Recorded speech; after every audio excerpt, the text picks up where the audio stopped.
નમસ્કાર વિદ્યાર્થી મિત્રો, હું જસાણી સર આપ સર્વેનું જસાણી એજ્યુકેશનમાં હાર્દિક સ્વાગત કરું છું. આજે આપણે સ્ટાન્ડર્ડ 12 સાયન્સ ફિઝિક્સ જેમાં ચેપ્ટર ફર્સ્ટ વિદ્યુત ક્ષેત્ર અને વિદ્યુત ભાર.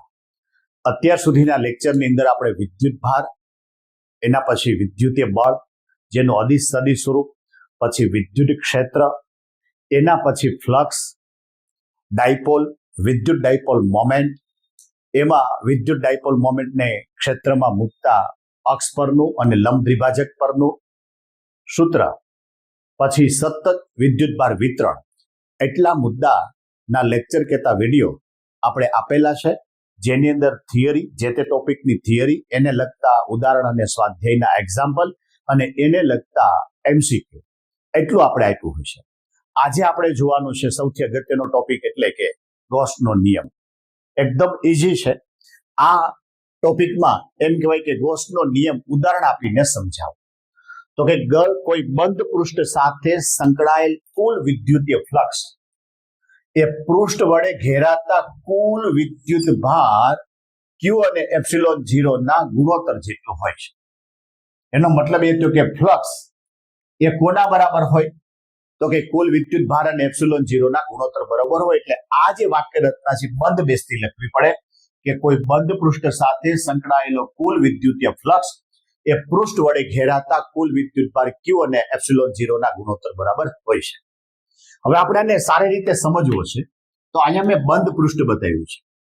આ બંધ પૃષ્ઠ ગમે તે આકારનું હોય, જેની અંદર Q1, Q2, Q3 એ ઘેરાયેલા વિદ્યુત ભાર છે, Q4 અને Q5 એ બહારના ભાગમાં છે. તો આકૃતિમાં દર્શાવ્યા અનુસાર એક બંધ પૃષ્ઠ દર્શાવેલ છે. તેમાં Q1, Q2 અને Q3 એ બંધ પૃષ્ઠથી ઘેરાયેલા છે, જ્યારે Q4 અને Q5 એ બહારના ભાગની અંદર છે.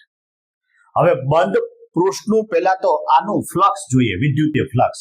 તો કે ફ્લક્સ ઇઝ ઇક્વલ ટુ સંકલન E dot ds is equal to સંકલન E ds cos θ.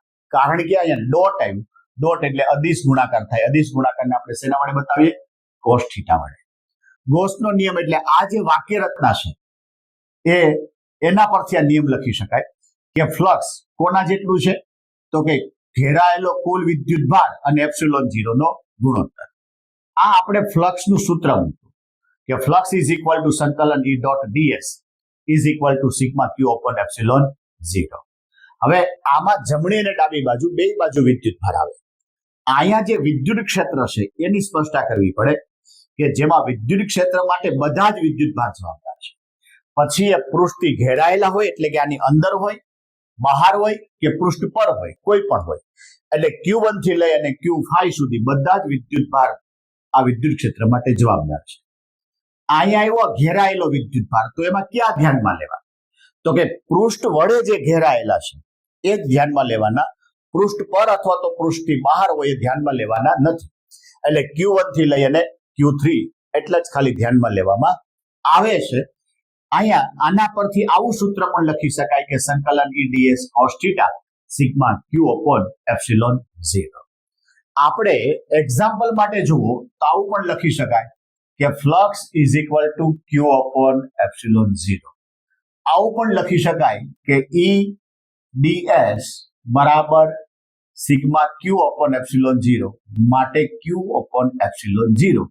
આવું પણ લખી શકાય. એટલે 2 માર્કમાં તમને પૂછે તો સ્ટેપ યાદ રાખવાના કે પહેલા નિયમ આવે, પછી આકૃતિમાં સ્પષ્ટ કરી, પછી એ પૃષ્ઠનું ફ્લક્સ આવે, પછી ગૌસના નિયમ પરથી આવે, અને એ નિયમની અંદર વિદ્યુત ક્ષેત્ર માટે કોણ જવાબદાર અને વિદ્યુત ભારના સરવાળા માટે એટલે કે કુલ વિદ્યુત ભાર માટે કોણ જવાબદાર.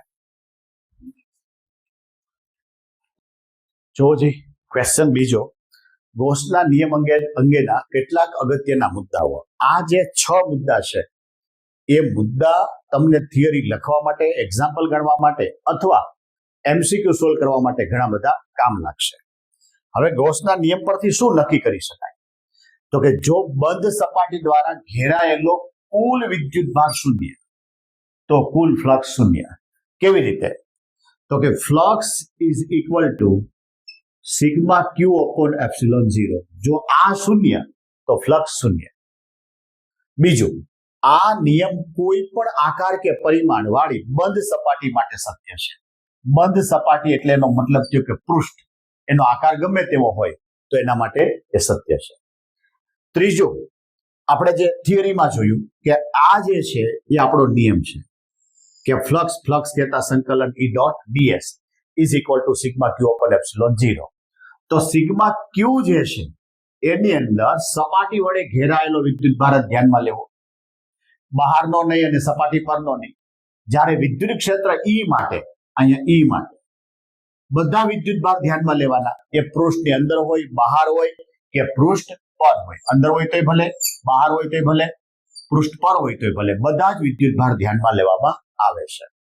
ચોથું, ગોસનો નિયમ લગાડવા માટે જે સપાટી પસંદ કરવામાં આવે તેને ગોસિયન સપાટી કહેવામાં આવે છે, અથવા તો ગોસિયન પૃષ્ઠ કહેવામાં આવે છે. ગોસના નિયમનો ઉપયોગ કરી સમમિતિ ધરાવતા તંત્ર વડે ઉદ્ભવતા વિદ્યુત ક્ષેત્ર એમ કહેવાય કે સરળતાથી મેળવી શકાય છે. અને છેલ્લું, આ જે નિયમ છે ગોસનો નિયમ, એ અંતરના વર્ગના નિયમ પર આધારિત છે. હવે અંતરના વર્ગ, આગલા જે બધા નિયમ આપણે જોયા આ ચેપ્ટરના, એ અંતરના વર્ગના વ્યસ્ત નિયમ હતા. અહીંયા અંતરના વર્ગના નિયમ પર આધારિત છે. એટલે જો સપાટી વડે ઘેરાયેલો કુલ વિદ્યુતભાર શૂન્ય તો ફ્લક્સ શૂન્ય. કોઈ પણ આકાર કે પરિમાણ વાળી બંધ સપાટી માટે સત્ય. સૂત્રની અંદર સિગ્મા ક્યુ માટે ઘેરાયેલો વિદ્યુતભાર અને વિદ્યુત ક્ષેત્ર માટે એમ કહેવાય કે બધો જ વિદ્યુતભાર અગત્યનો છે, જવાબદાર છે. ગોસનો નિયમ માટે જે સપાટી પસંદ કરવામાં આવે એને ગાઉસિયન સપાટી કહેવાય. આનો ઉપયોગ કરી અને એમ કહેવાય કે સરળતાથી વિદ્યુત ક્ષેત્ર શોધી શકાય. અને ગોસનો નિયમ એ અંતરના વર્ગના નિયમ પર આધારિત હોય છે. જોજી, ગોસના નિયમના ઉપયોગ કરી અને એક્ઝામ્પલ બહુ ઈઝી છે. એક બ્લેક બોક્સની સપાટીમાંથી બહારની તરફનું કુલ ફ્લક્સ 8×10⁻³ ન્યૂટન મીટર સ્ક્વેર પર કુલમ છે. તો કુલ વિદ્યુતભાર કેટલો હશે? ફ્લક્સની કિંમત મને આપી દીધી 8×10⁻³. એપ્સિલોન 0 ની કિંમત યાદ રાખવી પડે, 8.854×10⁻12 કુલમ સ્ક્વેર પર ન્યૂટન ઇન્ટુ મીટર સ્ક્વેર. ગોસનો નિયમ શું હતો? તો કે flux is equal to sigma Q upon epsilon 0. હવે સિગ્મા ક્યુ એટલે એને ક્યુ કહી શકાય, કારણ કે કુલ વિદ્યુતભાર ક્યુ, એપ્સિલોન 0. મારે ક્યુ ને કરતા બનાવવું એટલે એપ્સિલોન 0 ગુણાકારમાં આવે, માટે ક્યુ બરાબર ફ્લક્સ ગુણ્યા એપ્સિલોન 0. બંનેની મેં કિંમત મૂકી. આ ફ્લક્સની કિંમત છે, આ એપ્સિલોન 0 ની કિંમત છે. માટે મને આન્સર મળ્યો 7.08×10⁻8. અહીંયા સુધી રાખો તોય વાંધો નહીં. એમસીક્યુમાં પૂછે તો ઘણી વાર આવી રકમ આપી તો તમારે પોઈન્ટને ફેરફાર કરવો પડે. 2 પોઈન્ટ આ બાજુ લઉં તો 0.0708×10⁻6. 10⁻6 એટલે માઇક્રો કુલમ. જો તમને એક્ઝામ્પલ સ્વરૂપે પૂછે તો તમારે અહીં સુધી રાખો તો કોઈ માર્ક કપાય નહીં. આગળ જાવ તો કોઈ પ્રોબ્લેમ ના આવે, પણ ન ખ્યાલ આવે તો અહીં સુધી રાખો. આવો જ એક બીજો એક્ઝામ્પલ છે કે કોઈ બંધ પૃષ્ઠ વડે ઘેરાતો વિદ્યુતભાર 10 માઇક્રોકુલમ છે, ત્યારે એનું ફ્લક્સ ફાઈ છે. આ પહેલી ઘટના. હવે શું થાય?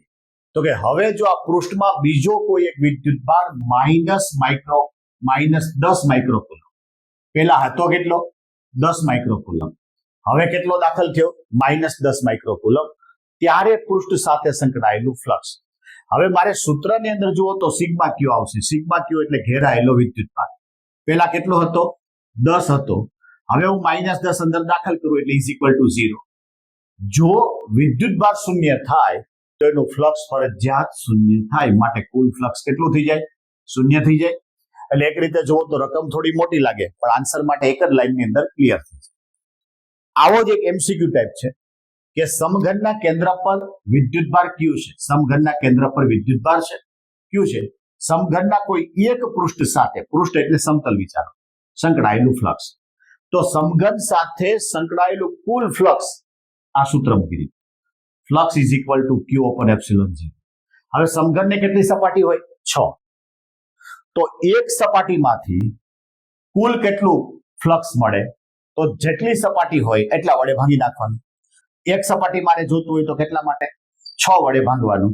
માટે આપણને સૂત્ર મળ્યું ફ્લક્સ ઇઝ ઇક્વલ ટુ ક્યુ ના છેદમાં 6 એપ્સિલોન 0. આ સિગ્મા નથી, શું આને વાંચવાનું? 6. અથવા તો આને આવી રીતે લખી નાખવાનું એ 1/6 ગુણ્યા ક્યુ અપોન એપ્સિલોન 0. આવી રીતે આપણે ગોસનો નિયમ બરોબર યાદ રાખવાનો, એની અગત્યતા કઈ કઈ છે, એને લગતા એક્ઝામ્પલ, આ બધું આપણે એક જ લેક્ચરની અંદર આપ્યું છે, એકદમ સરળ ભાષામાં આપ્યું છે. તો આ વિડીયો બીજા અનેક વિદ્યાર્થીને ફાયદાકારક થાય એના માટે અમારી જે ચેનલ જસાણ એજ્યુકેશન ચેનલને લાઈક, શેર અને સબસ્ક્રાઇબ કરવાનું પણ ભૂલતા નહીં.